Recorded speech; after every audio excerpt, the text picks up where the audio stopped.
Malvinas, el lugar más amado y desconocido por los argentinos. Es el tema de este bloque y el título del libro de Alejandra Conti y Sergio Supo. Alejandra, ¿cómo estás? Muy buenas noches, gracias por acercarte. Muchas gracias a vos por la invitación. Bueno, contanos, Alejandra, estás presentando un nuevo libro que has hecho con Sergio. Exactamente. El libro es hijo de una cobertura que hicimos el año pasado para los 40 años de la guerra para Cadena 3. Cuando volvimos, después de un viaje que fue bastante atípico por las características que tenía post-pandemia y las distancias que tuvimos que recorrer y todo lo que vimos, lo que escuchamos, lo que hablamos con la gente, decidimos que era un buen momento para plasmar todo por escrito y compartir con la gente, con la audiencia y con la gente que quiera leer el libro lo que fue nuestra experiencia. No es el primer viaje que hicieron, obviamente. Contanos cómo te fue, cómo fue tu relación, tus entrevistas, lo que pudiste charlar, dialogar, hablar con la gente, con los isleños. Bueno, fue mi sexto viaje y era el primero para Sergio, lo cual nos permitía tener una mirada diferente, como dice Hugo Alconada-Amón, que nos hizo el prólogo, no por una cuestión de género, sino porque es distinta la impresión que uno recibe la primera vez que va ahí a las que va teniendo cuando ya ha ido varias veces y se encuentra con las diferencias, los cambios, todo lo que va ocurriendo. En mi caso me encontré que el trato con los isleños no era tan amable como lo había sido en 1999, que fue la primera vez que fui. Y encontramos, hablando con la gente, que eso se debía sobre todo a cómo perciben ellos que se los trata desde el continente. Entonces, si bien el trato... ¿Pensás que es una respuesta entonces a malos tratos que reciben por parte del continente? Ellos lo dicen así y la verdad es que la actitud de los últimos gobiernos argentinos ha sido bastante hostil a los isleños, hacia los isleños, boicoteándole vuelos o impidiendo que lleguen incluso barcos, y ellos lo advierten como una hostilidad dirigida a ellos, no a Gran Bretaña, y por eso responden con un trato que, te reitero, es amable mientras uno está en lo cotidiano, en el comercio, el restaurante, el hotel, pero cuando vos intentás hablar de lo que es la soberanía, del pasado, del futuro, la actitud cambia radicalmente. ¿Cuáles son los argumentos, Alejandra, que dan ellos? ¿Argumentos de por qué las islas tienen que seguir siendo británicas según su punto de vista? Sí. Según su punto de vista, porque el hecho de que ellos hayan obtenido el dominio de las islas de forma violenta en 1833 era la modalidad de la época. Dicen que nosotros ni siquiera estábamos constituidos como país. No reconocen el hecho de que nosotros heredamos Malvinas junto a todas las posesiones que tenía España al momento de nuestra independencia. Eso ellos no lo reconocen.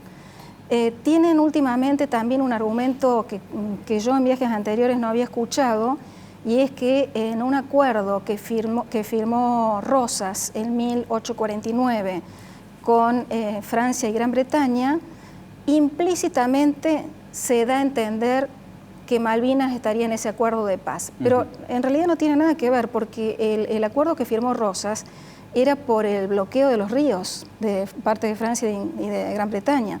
Entonces la paz que se establecía era respecto de ese conflicto, no respecto de las islas. Alejandra, nos has traído este libro de gentileza que lo vamos a sortear en nuestro canal de YouTube. Total transparencia, el comentario que más likes tenga al próximo martes va a ser el ganador. Buenísimo. ¿Se va a encontrar el ganador cuando reciba el libro o cualquier persona que lo compre? Hay mucha gente interesada en el tema de las islas, muchas películas, documentales y trabajos periodísticos varios.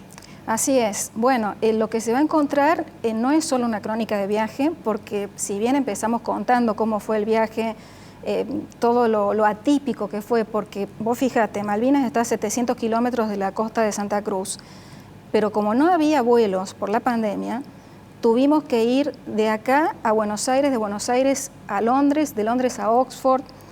En Oxford tomar un vuelo militar, un vuelo fletado por la Fuerza Aérea Británica, que hizo una escala de 24 horas en Dakar, en Senegal, y después recién llegamos a la isla. Llegamos un 24 de marzo, el 24 de marzo del año pasado. Mira qué fecha simbólica para llegar a un lugar, ¿no?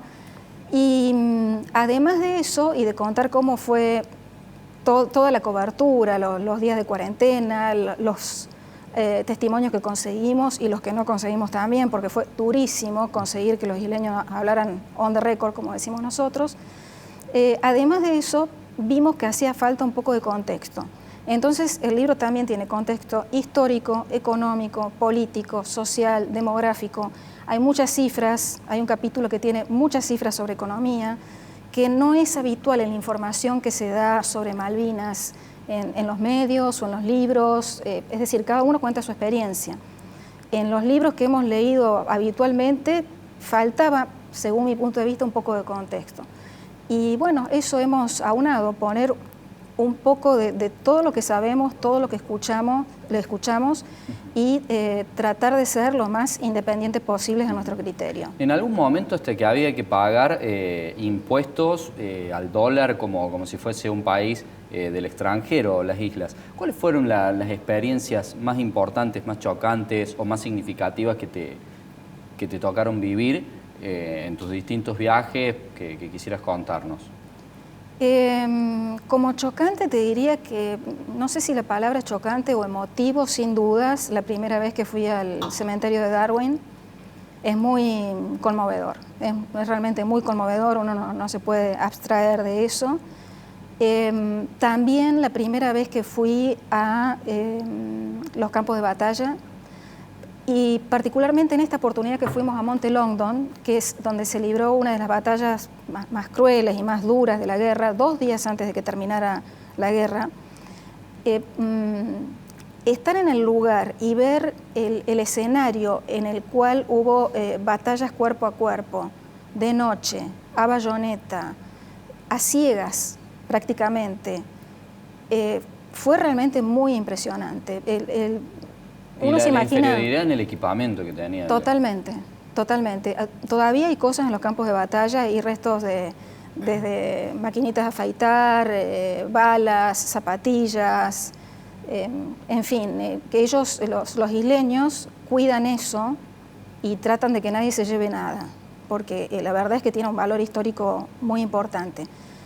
Pero lo que más me impresionó, sobre todo en Monte Longdon, es que que la batalla haya sido en un lugar tan chico. No era una inmensidad de campos, no, era un lugar relativamente pequeño y fue sumamente cruento. Eso fue muy, muy impresionante. ¿Y con veteranos pudiste hablar? Muchas veces, a lo largo desde el 94 que vengo cubriendo todo lo relacionado a Malvinas, si bien hago más la parte política y diplomática que lo de la guerra en sí, pero muchas veces he hablado con veteranos, infinidad de veces. Y bueno, es muy respetable, muy conmovedor. El heroísmo de la mayoría de ellos es muy impresionante también. En el próximo bloque lo vamos a hablar con Jorge Mira, veterano de la Guerra de las Islas Malvinas. Pero Alejandra, ¿pensás cuándo se da el cambio en la forma del trato y del recibimiento al veterano, el reconocimiento después por parte del Estado? Mira, ellos siempre han mantenido hacia los veteranos una actitud de ayuda, incluso en lo que fue el Plan Proyecto Humanitario, que fue el programa de reconocimiento de los soldados solo conocidos por Dios, los soldados cuyos restos no habían podido ser identificados. El cambio se da a lo largo de los últimos 40 años, desde el momento que ellos se dan cuenta que no tienen desde el gobierno argentino ni de los ciudadanos el reconocimiento de parte perjudicada por la guerra. Ellos ahora están hablando mucho más de la guerra, de lo que sufrieron, de lo que significó para ellos ser un pueblito de 1.800 habitantes y que de golpe desembarcaran 10.000 soldados con todos pertrechos, tanques, armas, y se armara una guerra en su casa. Y ellos están tratando de transmitir el trauma que significó para los isleños. Con el correr del tiempo y viendo que Argentina no declina su reclamo de soberanía, su posición se fue endureciendo. Y sobre todo en los últimos gobiernos, hay que decirlo, cuando ya el lenguaje se ha tornado más hostil, la misma Cristina Kirchner, siendo presidenta, habló de ocupas al hablar de los isleños. Ahora, por ejemplo, se anuló el acuerdo Foradori el último acuerdo que se había firmado en la época de... Hubo, claro, el acuerdo de la década del 70 No, el último que se firmó en la época de Macri, que había permitido el plan proyecto humanitario. Al darse de baja ese acuerdo, ellos, por ejemplo, respondieron por primera vez negándose a colaborar en lo que sería la tercera etapa del plan proyecto humanitario para terminar de identificar a restos de por lo menos 7 soldados. Alejandra, y también lo que se dio en la década del 70, este intento que quedó destruido luego con la guerra, ¿pensás que habría que retomar un tipo de relación más amigable con los isleños como para tratar de incorporarlos culturalmente a la Argentina, que sería lo lógico por la distancia en la que estamos? Mira, ellos están en una posición muy dura de que a menos que Argentina no decline el reclamo de soberanía, no va a haber ningún gesto hacia nosotros. Nosotros también tenemos un enorme equipo de diplomáticos, politólogos, políticos, estudiosos del tema que deberían tratar de encontrar una salida a un tema, por cierto, complejísimo.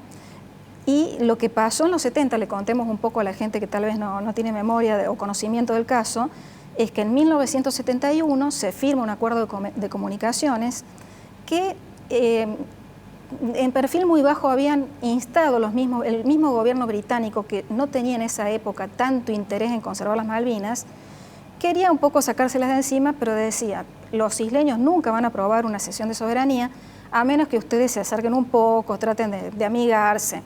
Bueno, se firma ese convenio de comunicaciones en 1971 que permitía que muchos isleños vinieran o a la escuela o a atenderse en hospitales y sanatorios o clínicas argentinos, pudieran venir más libremente, ir y venir, como había sido siempre de intercambio.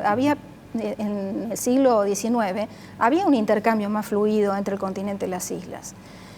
Este acuerdo tuvo algunos logros, hubo una treintena, cuarentena de chicos que vinieron a estudiar, hubo gente que se vino a atender, hubo gente que venía a pasear. No pudo remediar algo realmente serio, y era que desde 1950 la población de las islas venía decayendo. El acuerdo no logró revertir eso. Tampoco logró que más argentinos se fueran a vivir a las islas. Vos seguramente escuchaste lo de las maestras argentinas que iban a enseñar castellano y bueno, tantos intentos que se hicieron. La ADE, YPF. Para 1981 Gran Bretaña había dejado de enviarles combustible directamente. O sea, más señal de desinterés, imposible. Fue en el momento menos atinado el conflicto. Exactamente, llega el conflicto en el momento menos atinado, porque además el gobierno de Margaret Thatcher, que era un gobierno ajustador, económicamente ajustador, quería recortar el presupuesto de las Fuerzas Armadas y quería deshacerse de aquellos lugares que no eran rentables. Las islas no eran rentables, hoy tampoco lo son. Exacto. Alejandra, te agradecemos por haber formado parte de nuestro espacio y todo el mayor de los éxitos con este nuevo trabajo. Bueno, muchísimas gracias. Hacemos una breve pausa, después recibimos a Jorge Mira, veterano de la Guerra de las Islas Malvinas. Ya volvemos.